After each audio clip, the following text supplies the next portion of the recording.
Hi, everyone. It's Amory. Thank you so much for joining us. I am here with the amazing Percival Everett. We'll be talking about the Amory's Book Club selection, James, which is incredible. Without further ado, let's get started. Thank you so much, Mr. Everett, for joining us. I should ask you too first. Do you prefer for me to refer to you as Percival, Mr. Everett, Perc- Professor Everett? Percival is good. Is Percival? Okay, I want to make Yeah, sure we all and get thank you for having me. This is Of course, thank you so much for writing this fantastic book. You've written so many wonderful books. My sister was actually just telling me about American Fiction, which is based on Erasure, I believe. Is that correct? Oh, you froze a little bit. Oh, wait, hold on. I think you're frozen. There we go. and please, I apologize for the noise. There's construction on either side of our house today. Oh, I hear So, nothing. oh, good, good. I don't hear anything at all. It's good. Um, she was just telling me that she was just like, yeah, randomly, I was on this flight. You need to watch this movie called American Fiction. It was so funny. It was so good. And then I was like, why is that ringing a bell? And it's based on your novel Erasure, I believe. Right? Yeah. So you're doing things, and you're so prolific. This is your latest offering, which is like I recommended this to my dad already because he's a big Huckleberry Oh, good. fan. So I was like, Daddy, you have to read this book, James. And he was like, all right, I'm gonna make sure I get to that. He borrows books from the library all the time, and then Hmm. he brings them back. So that's good. But thank you so much for writing the book. Thank you so much for sharing your time with us, and spending time to chat. I would like, if you don't mind, giving those who may not have yet picked up the book a short synopsis on what the book is about and what inspired you to write it. Oh, well, ostensibly the book is we described as a retelling of Mark Twain's Adventures of Huckleberry Finn, but I resist that description. It's about an enslaved man referred to as Jim in Twain's novel, who is confronted with the reality that he will be separated from his family by being sold, um, and so he runs away. Uh, this is the Twain story, more or less, and he ends up on the run with a young boy, Huck Finn, a young white, an adolescent, and and um, and in Twain's novel. Uh, Huck is trying to grapple with the idea of slavery in the world that he inhabits in the antebellum South of the U.S. Uh, while Jim is really just furniture in that story. He is the only positive male role model, but he's presented as a superstitious, simple-minded, the typical slave representation that we get in American literature and film. And so that was what I was addressing when I created the novel James. Is at first I imagined that I would be giving Jim agency, but then I realized that Jim had agency. What he was missing was a way to express that agency. And so my novel becomes a retelling of that story from Jim's point of view. And since it's from the point of view of an adult man instead of an adult black man instead of an adolescent white boy, the story changes significantly. Mhm.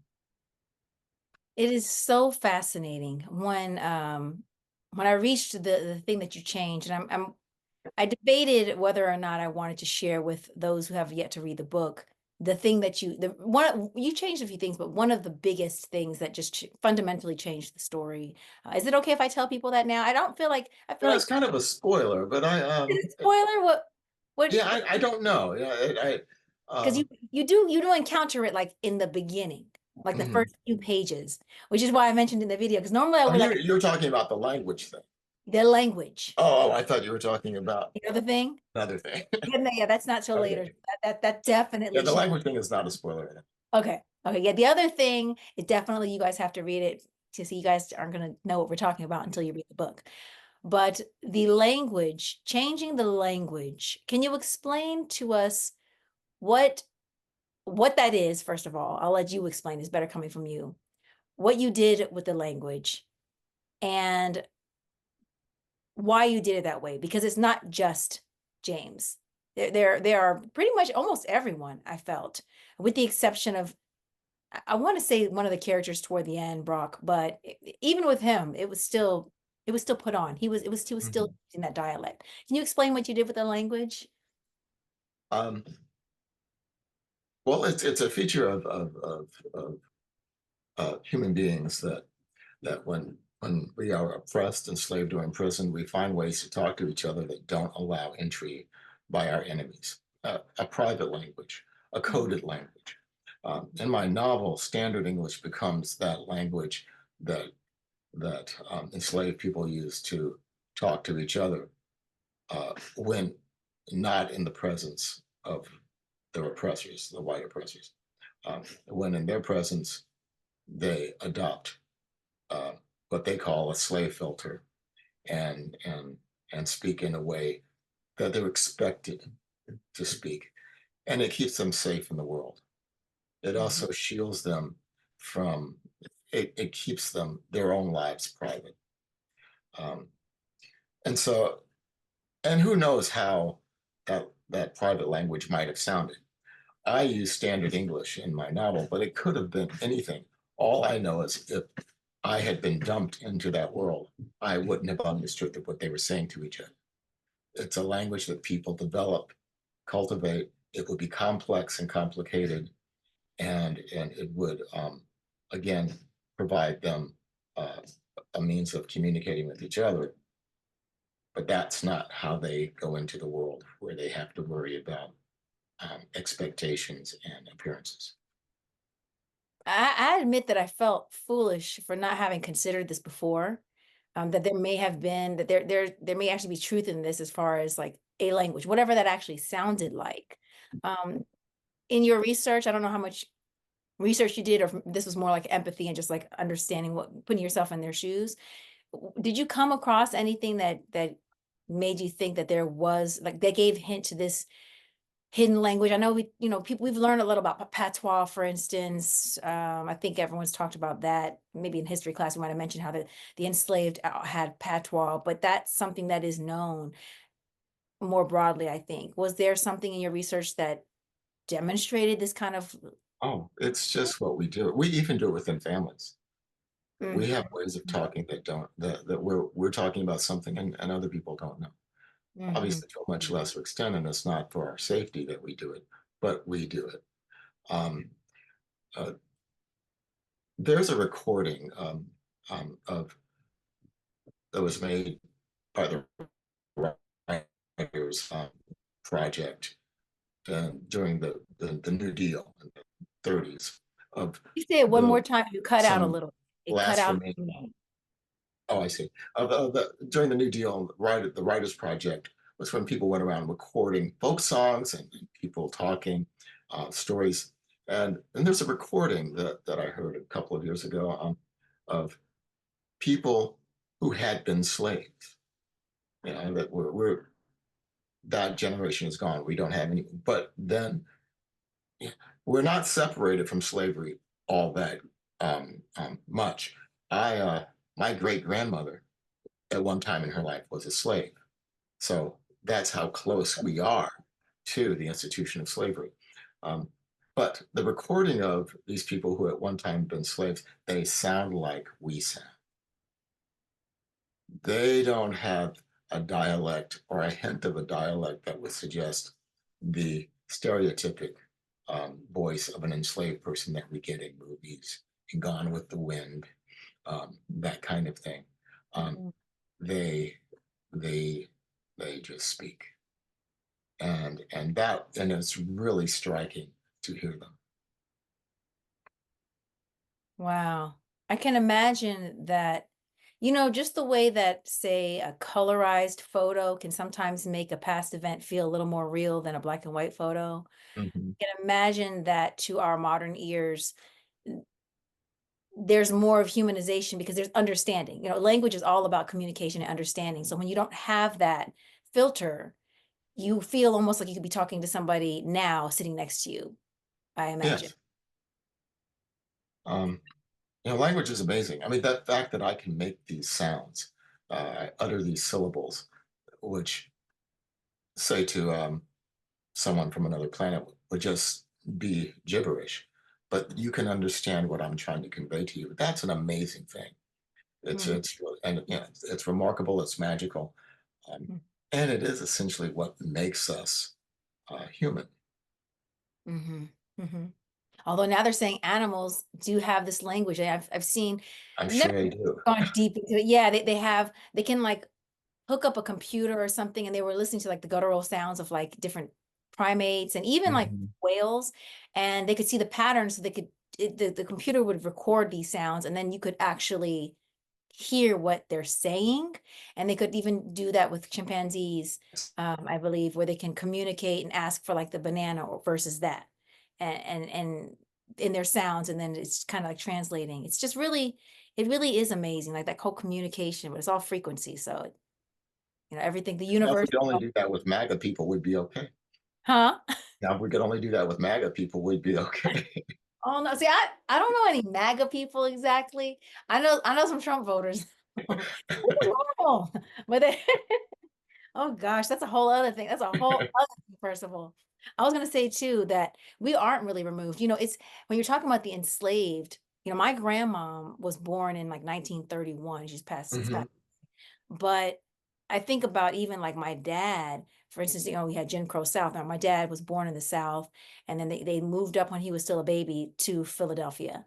But had he been in the South, my dad would have been drinking out of my dad, you know what I mean, would be drinking out of a separate water fountain. Like people think the Oh, stuff yeah. is far, it's not far away at all, Not at all. Um, it's not far away at all. But I think too about, going back to language, and you were talking about the code, and just I think about like code switching, for instance. I think about now we have a, what is it, African American vernacular, AAVE, vernacular English, right? But before that, remember Ebonics? Yeah. Name is actually kind of funny. I get it though. I get it. But when I remember people were very resistant to even the idea, which I understand. Mhm. But But then you, even that's just a dialect yeah, of the dialect. and the racist tendency with that, even within the community that would champion it, is Mhm. that that is not how all Black people speak. But the temptation is to say, "Oh, that's how Black people speak," and it is not. The range of experience establishes how we communicate with each other. Geographic, religious, socioeconomic, all of these things shape Black people just as much as it shapes white Americans. Um, so we're different from place to place. The only Mhm. thing we really share is a certain fear when we go out into the world. And that's yeah, and that might be reduced to, for a lack of a better explanation, a fear of the blue lights behind you when you're driving. White people don't experience that. But that is one thing that Black people all share. Yes, I talked about that with a friend, and I was like, even though I'm a woman, there is a certain uneasiness. Now, the only time I haven't felt that is in Atlanta. I was like, it's really Uh-huh. weird. Being in Atlanta, I feel like, what's up, guys? Hey, I'm totally comfortable. And it was the only city in which I didn't, I don't know, it was weird because it's hard to explain, but you might see a police officer and you're kind of like, are they following, your eye, are they following, is it Mhm. following me? And I'm like, what's up with this thing? But that was always my reaction. And I have friends who are police officers, I have a nephew who's in the NYPD. It doesn't really matter anywhere. It's just, you're on edge and you're hoping they're not following you. Well, it's And then history. they see you. Yeah. Yeah. Yeah, and it's going to take a while. It's a paradigm shift. It takes a while for experience and the world to change. Um, and as we know, um, they're all certainly it's not the case that even most policemen are bad. But if somebody tells you there's a rotten apple in the barrel, you look at it before you eat it when you pull it out. Yeah. Right. I'm gonna remember that. That's a good analogy. What are your thoughts on epigenetics, and when it comes to like our trauma, African American experience in particular, um, the descendants of those who experienced slavery? What are your thoughts on that, like generational trauma, generational, cycles, epigenetics, if there's something within us that may automatically make us afraid in down to our DNA. Do you feel that's the case? Um, Maybe I'm not smart enough to really understand that. I don't think that's the case. I think it's enculturation, history, and what we see every day. Um, uh, what we certainly pick up on what our parents are afraid of, and what other people around us are afraid of. Um, but as far as it being genetic, Mhm, mhm, and that's something to be very careful of, just because that absolves the culture of some guilt. mhm, mhm. Oh, right, you're right, yes. I can see that. Because yeah, I can totally see that. And I raised this question because I was looking at this one study. I'd come across this study before, and then someone else had brought it up to me maybe a couple of weeks ago, in which they had mice, and they basically let the mice out. So it was one generation of mice. They let them out to try to get the food, but what they would do is they would shock the bottom of the cage. It's a really Mhm, brutal experience, really. They would shock the bottom of the cage. So then the mice began to be very afraid. They just knew not to go in that area. mhm, When those mice had children, their offspring who never experienced the shocks experienced the same behavior, which was really hmm. fast. Also cruel, also cruel. But that really gave rise to that question too, regarding what we experience. Because I think, of course, there's going to be things that are cultural, things that subconsciously our parents we can impart upon us, and maybe someone else's parents, and now that young person might say something and now it influences another young person, etc. But then there is this question, like what human beings, all animals are very, we're like these finely calibrated machines, created so well. uh Well, that might be an instance of accelerated evolution. Evolution. Yeah, and it's a sensation. That's a physical sensation. That's not the kind of intellectual violence that was done to Black people through slavery. Um, Hmm. Hmm. so I wouldn't put much stock in that, just because, as much as I like mice, they are not as complex and are not exercising second order thinking the way we do. Right. Yeah, that's a good point. Also, you were mentioning Black culture and like what is Black culture, our language, and we see all the time like how influential to be 13% of the population approximately. Uh, Hmm. I'm still waiting for us to be like 25%. Can we get to 25, 30% people, please? But 13% of the population, we are so culturally influential. And of course, the culture that is exported across the world, that is American culture, so much of it is African American culture. But then sometimes people will say, well, the thing about African Americans, they don't really have a culture. Because, if you go to Africa and you go to these places, it's like the dance, the language, the this, the that. And I'm like, and I used to think, yeah, so much of it was taken. But then I'm thinking, well, there is so much that is culturally ours. If anything, I think we're like quintessentially American. And everyone seems to love it everywhere around the world, even other places, other countries across the world, which have African, that part of they are where the people are part of the African diaspora, Hmm. still love African American culture in particular. So, what are your thoughts on that as far as if we have culture and why it's so, whatever is Well, African American is so popular? we have many different cultures within our one space, and if anyone should suggest to me that there is no viable African American culture, I could say, well, no, there's not one, Mm, but there are certain elements of some of our culture that apparently must be strong enough and defined enough that it's influenced the entire world. Um, mhm, Not only all one need to do is look at behavior uh, with music. I was mhm, in China, and there was Marvin Gaye on the radio everywhere I went. That's not because there's some government mission to have people convert to the mhm, worship of Marvin Gaye. It's because it has resonance. The music means something. and it's true artistically, and it's even true with political thought. The though it wasn't created by Martin Luther King, nonviolent resistance uh, from Gandhi and Dr. King, um, and the even the influence of Malcolm on other nations, black and white, um, is impressive. So um, it's this idea of whether one has a culture. There was um, a Native American people in Rhode Island called the Narragansett. And the Narragansett uh, gave up tribal status early in the 20th century, um, Mhm. and then people started to come back. They had Narragansetts often look black because of intermarriage and all. But when they came back together, their status as an actual tribe was challenged because Mhm. their experiences have been so disparate.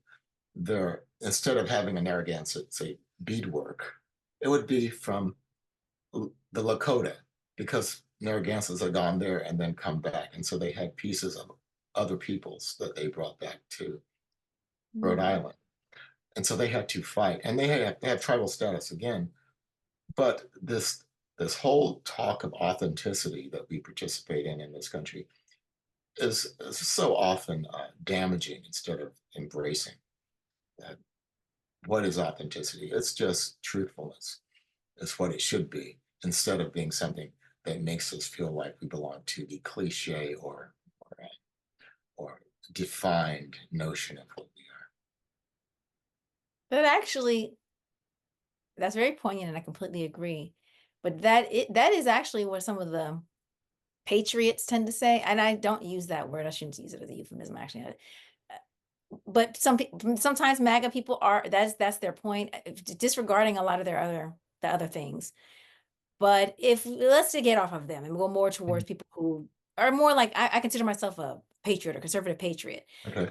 What I see, what I hear, and I'm perceiving is that they have this very great desire to create nationalism, but a nationalism based on our identity as Americans, and to kind of drop the different experiences we have and say, listen, we're Americans. Let's just be Americans together. Which And sounds you should ask them what that means because it's meaningless. Americans come, there are people in Florida who would replace the word slavery with the involuntarily relocated.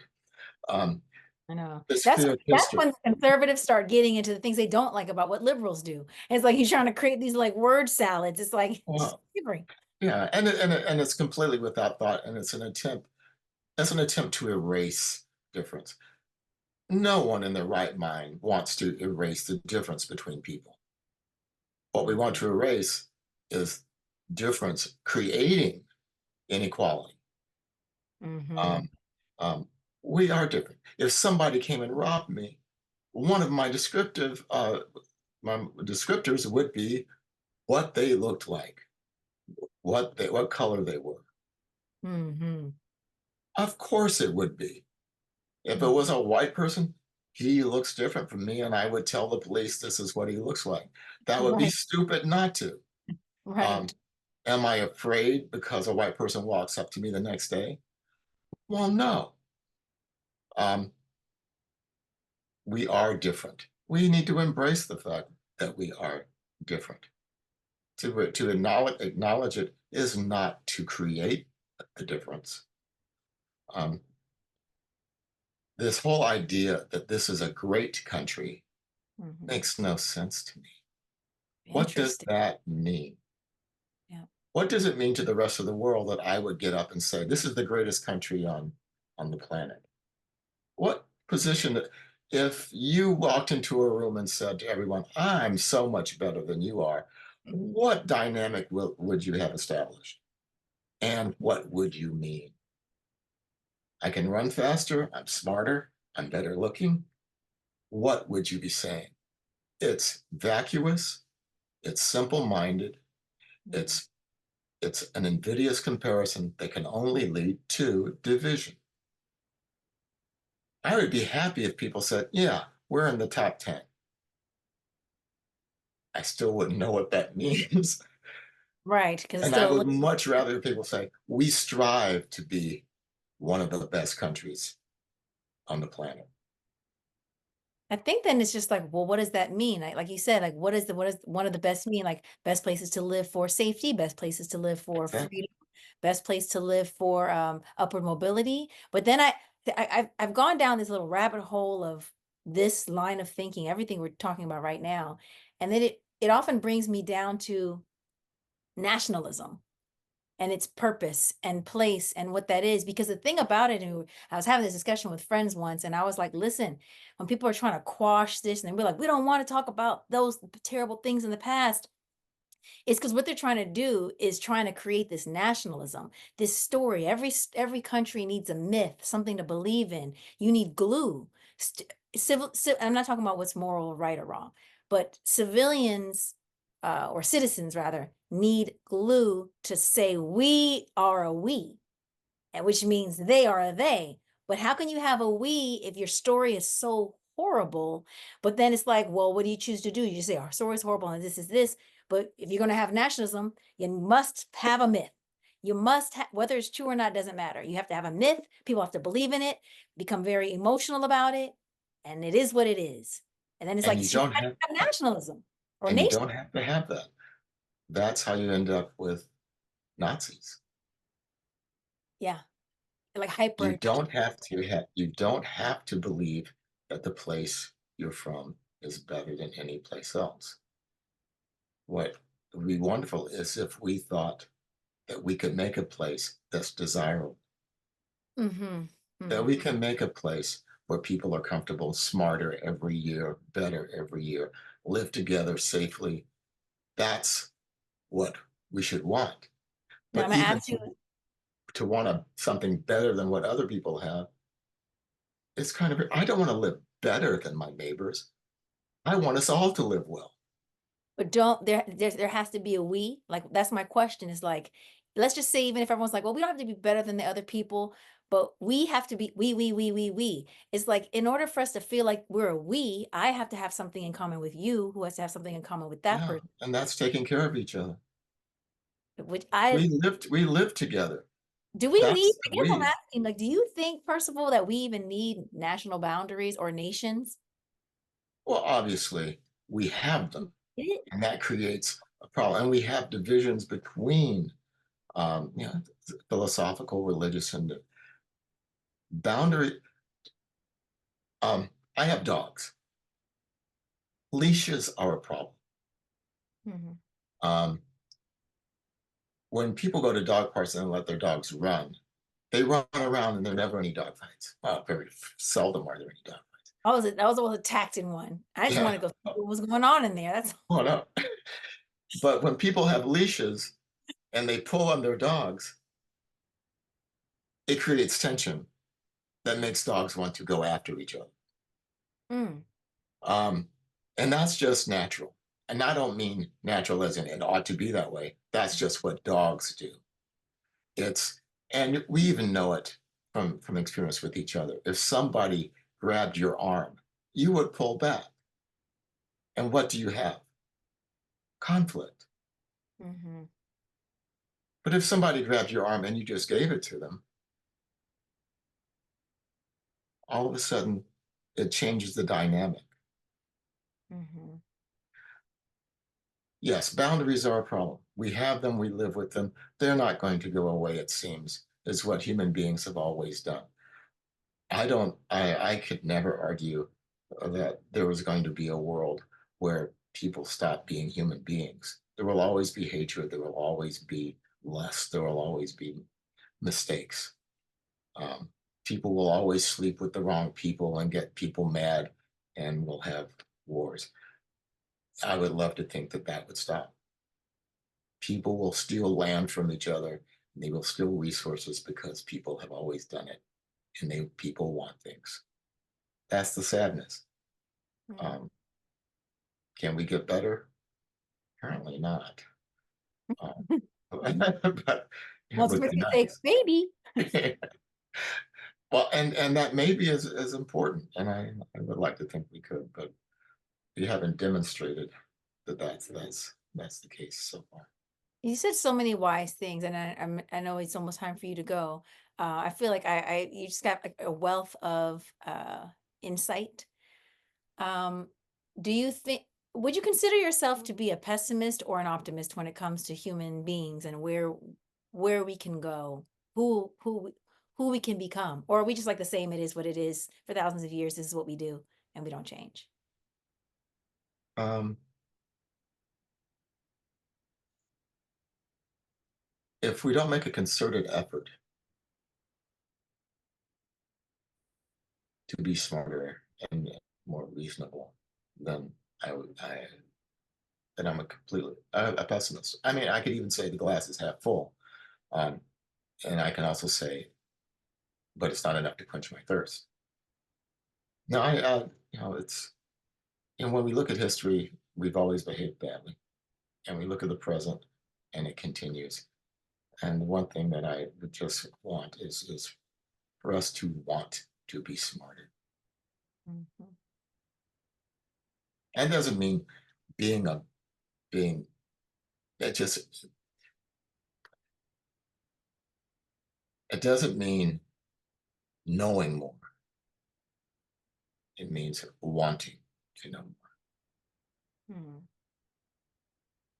Well, on that note, Percival, I'm going to let you get ready to go to your next thing. I know you're very busy. You've said so many wonderful things that I think a lot of people who are listening to the chat, especially if they rewatch, they'll be able to unpack further and contemplate a lot of what you were saying. I knew you were going to have a lot of jewels for us, though. I already knew that. Um, Well, I'm just no cowboy. If there are any jewels, I just stumbled upon them. No, I really appreciate just sharing your knowledge with us and your viewpoint. Before you go, though, I think it's also interesting we both have on Massachusetts related things, Yes. which is just funny. Um, but I did want to, before you leave, I did want to ask if you can give us three book recommendations. It doesn't have to be your favorite books or anything that you just feel like you'd like to leave the book club readers with. Um, my wife's new novel, colored television, Danzy Senna. Mhm. I think you will love that. A book of stories by a young man, and I've never met him. His name is Zach Williams, and it's called Beautiful Days. I like those stories very much. And a novel written by Chester Himes in 1948. The title is If He Hollers, Let Him Go. Mm, mm. Okay. Thank you. Thank you for those. And Right. again, thank you so much for writing this beautiful, the end. I was like, I could see the film, like some of the stuff that you see when you watch certain things on, certain films and, the comeuppances. There's moments where I was like, yes, I think I Oh, actually did a thank fist you. pump at the end. I think I Oh, thanks. did. I think I actually did That's probably the best compliment I've received. That's terrific. Thanks. that. So thank you so much for writing this beautiful work, and thank you so much for joining us, taking the time out to chat. I Well, really thank you for giving the work attention. That's great. thank you, and have a wonderful day. Cheers, you too. Bye.